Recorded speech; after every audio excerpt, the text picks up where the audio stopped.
If your current setup is conductros.com or any other local agent stack, TinyFish slots in as the web layer. Claude Code, Codex, OpenClaw, CLI, and the rest stay local. The post that kicked this off makes a sharp promise. Give Claude Code, Codex, OpenClaw, and CLI access to the entire web from the terminal. TinyFish says the CLI runs browser automations from Bash, and the skills tell the agent how to use that CLI. The teaser is short, just 25 seconds, but it packs in the whole pitch. A coding agent gets a task, loads a skill, checks that TinyFish is installed and authenticated, fans out parallel research jobs, and returns a structured report. So the real question is not whether the video looks slick. The question is whether the public docs, repo, and product pages back up that workflow. They do, and that is what this breakdown is about. Start on the TinyFish homepage. The headline says the web was not built for agents, and they are fixing that. Underneath, the product position is pretty clear. This is enterprise infrastructure for live web operations. Navigate, authenticate, extract, transact. The site also shows the bigger claim, 1,000 operations, 1 API. Instead of managing headless browsers, selectors, proxies, and all the weird failure cases yourself, TinyFish wants to be the layer that handles dynamic sites at production speed. The homepage backs that up with concrete use cases like prior authorization tracking, regulatory monitoring, competitive price tracking, and shipment visibility. So even before you hit the docs, the public message is not just scrape a page. It is run lots of real web actions across lots of sites with agent-style goals. The strongest public proof is the page literally called for coding agents. TinyFish is not being vague here. The docs say this page is a high-signal context dump for Claude, Codex, Cursor, and other coding agents. It gives a decision table for when to use the Agent API, Search API, Fetch API, or Browser API.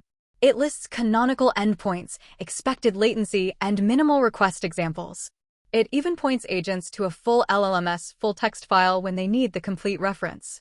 That matters because the tweet is selling a pattern, not a single demo. A coding agent reads instructions, picks the right TinyFish surface, sends the job, and gets back structured results or a remote browser session. In other words, the coding agent stays the orchestrator, and TinyFish becomes the web execution layer underneath it. Then the CLI and MCP docs make the workflow more concrete. The CLI page is simple. Install with npm install-g at tiny-fish/CLI. Authenticate with TinyFish auth login or by piping an API key. Then run agent jobs directly from the terminal. The docs show goal-based commands instead of brittle browser scripts.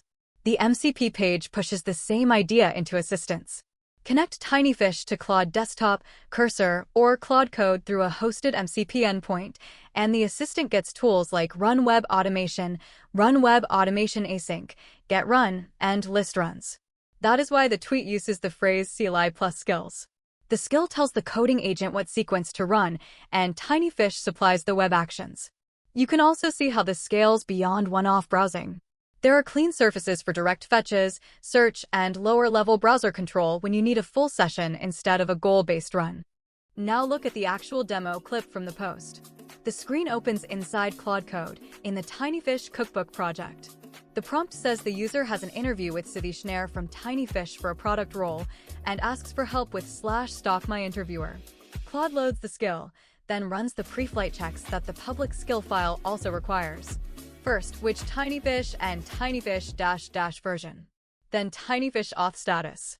After that, the agent launches 6 research jobs in parallel.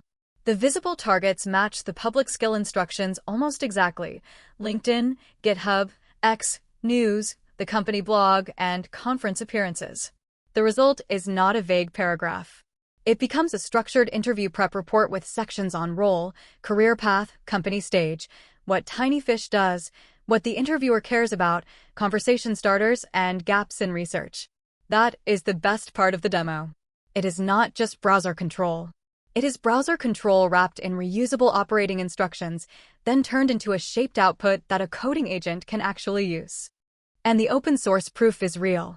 The thread itself has a follow-up reply that says install the CLI and check out the open source repo. On GitHub, the TinyFish cookbook is public, active, and full of real examples. In this snapshot alone, you can see dozens of project folders and a dedicated skills directory. The exact stock my interviewer skill from the teaser is public too. Open the file and you can see the structure, required pre-flight checks, the exact TinyFish auth and version commands, 6 parallel research agents, strict extraction rules, and a structured report template. That matters because it turns the tweet from a cool clip into something inspectable. You can read how the workflow is supposed to run.